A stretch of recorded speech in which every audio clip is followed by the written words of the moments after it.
Block Bijua सभागार में क्षेत्र पंचायत बैठक हुई। संपन्न और सुधीर यादव शासन प्रतिनिधि को बोलने का मौका नहीं दिया गया। जी हां, आपको बताते चलें, मामला है या ब्लॉक बिजुआ सभागार का, जहां ब्लॉक बिजुआ सभागार में क्षेत्र पंचायत की बैठक संपन्न कराई जा रही थी, जहां भाजपा विधायक अमन गिरी भी मौजूद रहे और उनकी मौजूदगी में सांसद प्रतिनिधि सुधीर यादव सपा नेता समस्त क्षेत्र पंचायत की समस्या को लेकर उनका प्रतिनिधित्व करने के लिए, उनके हक की आवाज रखने के लिए वहां पहुंचे थे।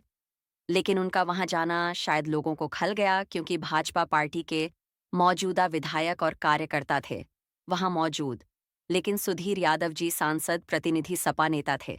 तो कहीं ना कहीं यह अटकलियां भी देखी जा सकती हैं कि कहीं ऐसा तो नहीं पार्टी को देखते हुए उनको नजरअंदाज किया गया या उन्हें बोलने का अधिकार नहीं दिया गया, जिससे नाराज होकर समस्त क्षेत्र पंचायत सदस्यों ने और खासकर सपा नेता सुधीर यादव ने मीडिया के सामने अपना पक्ष रखते हुए कहा कि मैं ब्लॉक बिजुआ में संपन्न हो रही क्षेत्र पंचायत बैठक में आया हुआ था और मैं क्षेत्र पंचायत सदस्यों की समस्याओं पर कुछ वार्तालाप करना चाहता था, जैसे कि निवास शौचालय या ग्रामीण सड़कों को सही करवाने हेतु या ऐसी ही समस्त क्षेत्र पंचायत सदस्यों की समस्याओं को लेकर मैं अपना पक्ष रखना चाहता था। लेकिन सुधीर यादव ने बताया कि उन्हें यह पक्ष रखने नहीं दिया गया।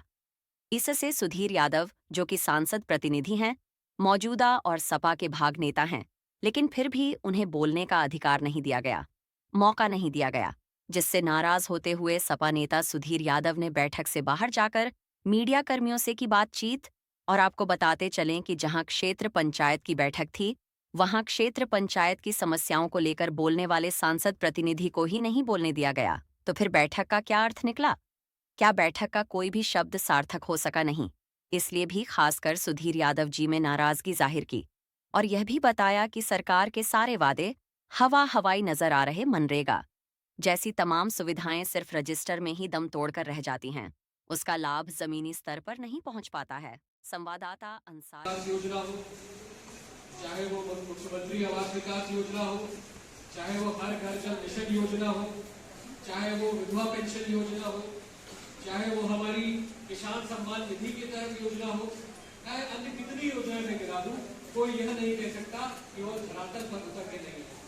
और यह सब आपके और सभी जनप्रतिनिधियों की बदौलत भी हो पाए, जिसके सबसे बड़े धन्यवाद आप लोग पात्र देते हैं। मैं आप सभी का धन्यवाद करता हूँ कि आप सभी लोगों के माध्यम से जो हमारे क्षेत्र की समाज का कल्याण हो रहा है, जो हमारे क्षेत्र का उद्धार हो रहा है, इस सभी के लिए आप सब लोगों का मैं धन्यवाद करता हूँ।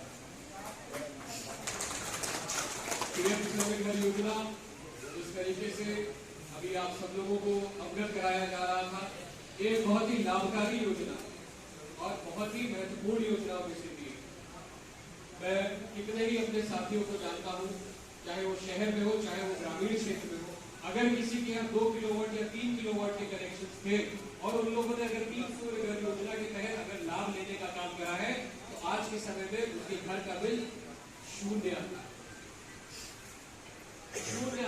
और अगर हम लोग अधिक बिजली का उत्पत्ति करते हैं तो वह ग्रिड में जाकर हमें और लाभ देने का काम करते हैं। इससे हम लोग ग्रिड पर तो भार कम डाल ही रहे हैं, साथ ही साथ में कटिंग से होने वाली या फिर रोस्टिंग से होने वाली कितनी समस्याओं से छुटकारा भी पा रहे हैं।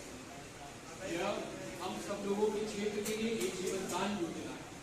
जीवनदान योजना ही नहीं बल्कि भविष्य का अगर हम लोग ख्याल करें, यहाँ पर स्मार्ट मीटर्स का हम लोग इस्तेमाल करने वाले हैं, जहाँ पर हम लोग आगे बढ़कर कितनी आबादी के बीच में हर घर तक बिजली के माध्यम से पहुंचाने के लिए तैयार खड़े हैं। वहां पर यह सूर्य घर योजना हम सब लोगों के लिए बहुत ही महत्वपूर्ण प्रतीत होगी। सभी प्रधानगणों से, सभी क्षेत्र पंचायत सदस्यों से जिस तरीके से हमने ब्लॉक कुंभी में एक अतिरिक्त बैठक कर, सिर्फ इसी योजना के लिए एक अतिरिक्त बैठक कर, जिसमें हमने गोला के नगर के सभी सभासदों को निमंत्रित कर, हमारे ब्लॉक कुंभी के सभी प्रधानगणों को निमंत्रित कर एक उन लोगों से संकल्प भी दिलवाया था, साथ ही साथ में सब लोगों को एक टारगेट भी दिया था कि सभी सभासदगण अपने अपने सभासदीय क्षेत्र में कम से कम 10 लाभार्थी उत्पन्न करें। उसी तरीके से मैं सभी प्रधानगणों से, सभी सदस्यों से मैं निवेदन करूंगा कि इस योजना से हम लोग अधिक से अधिक लाभार्थी बनाए, अपने क्षेत्र के अपने साथियों का जितना लाभ करा सके वो लाभ कराए। ये भविष्य के दृष्टिकोण से बहुत ही लाभकारी होगा। अगर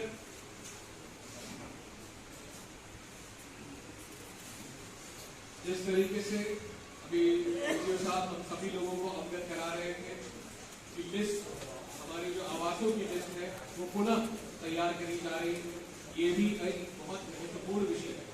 यह भी एक बहुत महत्वपूर्ण विषय है क्योंकि अभी तक हम उन लिस्टों पर काम कर रहे थे जो 2011 की जनगणना की लिस्ट था, या फिर उन लिस्टों को तैयार करते थे जिनको अलग से हम लोगों को लाभार्थी बनाना था।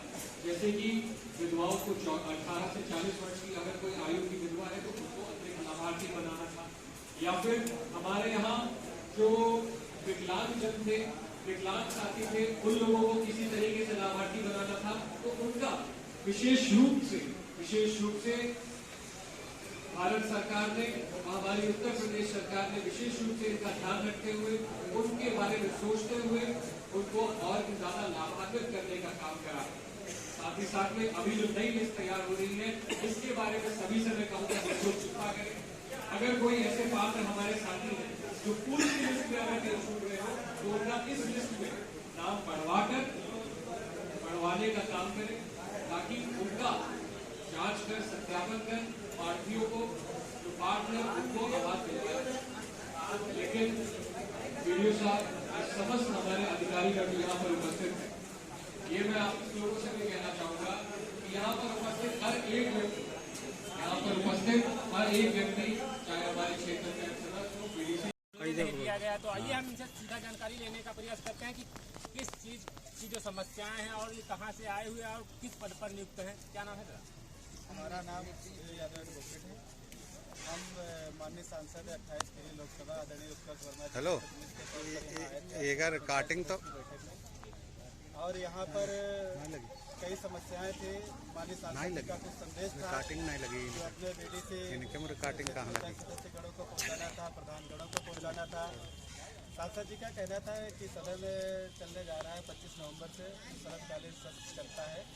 उसमें हमारे जो क्षेत्रीय समस्याएं हैं, जो क्षेत्र पंचायत सदस्यगणों की हैं, प्रधानगणों की हैं, या कोई भी आम जनता की समस्याएं हैं, उनको माननीय सांसद जी आप सबकी आवाज़ बनकर 25 नवंबर से चलने वाले सदन में उठाने का काम करेंगे। कुछ उसी तरीके से जो संदेश भेजा था वो हम बताने के लिए आए थे, लेकिन यहाँ पर हमें बोलने का मौका नहीं मिला। अच्छा, ये आपने कहा किसी से, कोई अधिकारी से या किसी से कहा कि हमको बोलने का मौका दिया जाए? आज तो हमने बोलने के लिए नहीं कहा, क्योंकि पिछली बार जब मीटिंग में हम आए थे तो हमको बगैर कहे ही बुलाया गया था। तो हम सोचे जैसे पिछली बार हमको बगैर कहे बोलने का मौका दिया गया है तो इस बार भी दिया जाएगा। लेकिन इस बार जब मौका नहीं दिया गया है तो हम जो सांसद जी का संदेश लेके आए थे यहाँ पर, जो अपने क्षेत्र पंचायत सदस्यगणों के लिए, प्रधानगणों के लिए और क्षेत्र की जो सम्मानित जनता के लिए वो संदेश नहीं हम पहुँचा पाए हैं। इसीलिए मैं आपके माध्यम से संदेश पहुँचा रहे हैं कि माननीय सांसद जी का यह कहना है कि 25 नवंबर से शरतकालीन का जो सत्र चलने जा रहा है उसमें जो भी क्षेत्र की समस्याएं हैं सम्मानित जनता से, क्षेत्र पंचायत सदस्यगणों से, प्रधानगणों से, वो लोग अपनी मांगे या लिखित रूप से सांसद जी तक पहुंचा दें या हमें अवगत करा दें, उन तक दे देंगे। उनकी आवाज़ बनकर सांसद जी सदन में उठाने का काम करेंगे। अच्छा, ऐसा ये जो एक बार आपको बुलाया गया वो एजेंडे पे बुलाया गया? जी, एजेंडे पे, एजेंडा सांसद जी को हो जाता है। माननीय सांसद जी को एजेंडा गया था, माननीय सांसद जी ने हमको बुलाया और कहा ये एजेंडा आया है, आपको इस मीटिंग में जाना है। माननीय सांसद जी ने हमको एजेंडा दिया था और वीडियो साहब से बात की थी कि हमारी जगह पर हमको भेजने के लिए बोला था कि सुधीर यादव आएंगे। ये बात हुई। अच्छा, जो आपकी जो यहाँ पे जो योजनाएं हैं, जो समस्याएं हैं, क्या हैं?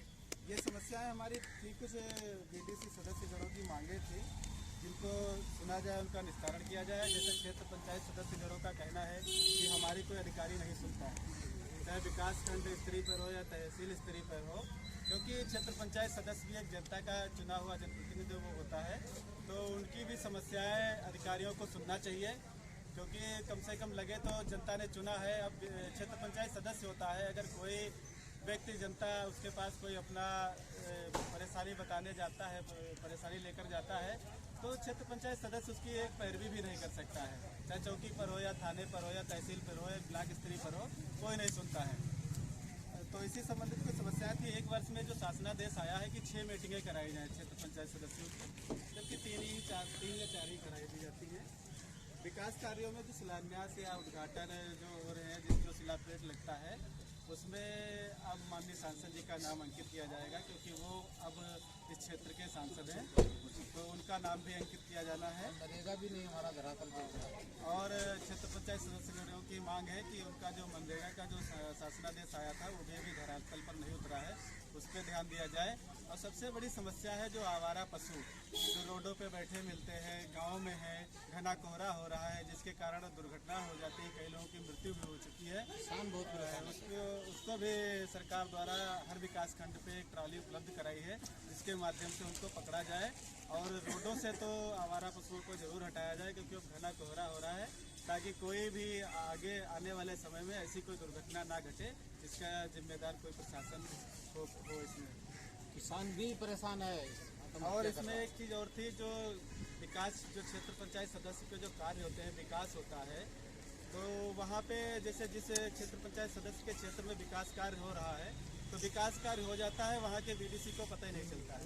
ये जानकारी बीडीसी तक जरूर दी जाए कि आपके क्षेत्र में फला ये कार्य होगा, उसको कार्य योजना दिखाई जाए। और जब वहाँ पर कोई विकास कार्य होता है तो वहाँ के क्षेत्र पंचायत सदस्य को जरूर बुलाया जाए, कोई मीटिंग होती है तो बुलाया जाए, प्रधानगणों को, क्षेत्र पंचायत सदस्यों को एक साथ बैठा करके उनको मीटिंग में और जो भी काम होते हैं उनको सबको सम्मिलित वहाँ किया जाए, और क्षेत्र पंचायत सदस्य का भी सम्मान बढ़ाया जाए। तो आइए हमारे साथ यहाँ पे और भी लोग हैं। क्या नाम है? हमारा नाम सोबरन सिंह, क्षेत्र पंचायत ग्राम सभा बगियाखेड़ा, दीवान टंडा।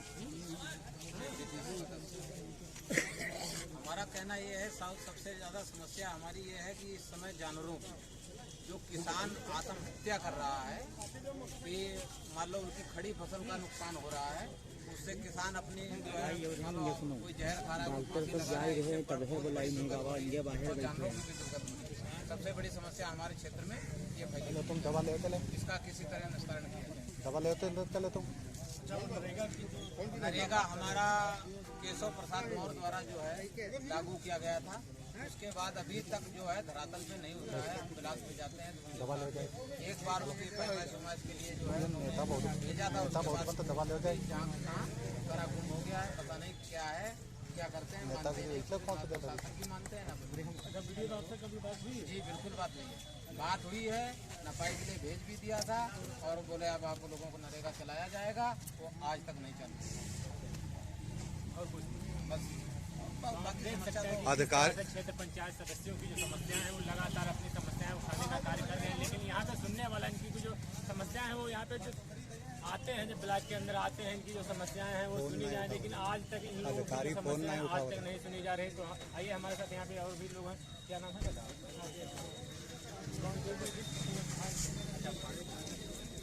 क्या समस्याएं? समस्या हमारी यह है, जो सूची बन रही है, तो प्रधानमंत्री आवास की ग्राम पंचायत 8 सूत्री मांगे जो हमारी है, उसको दे दो।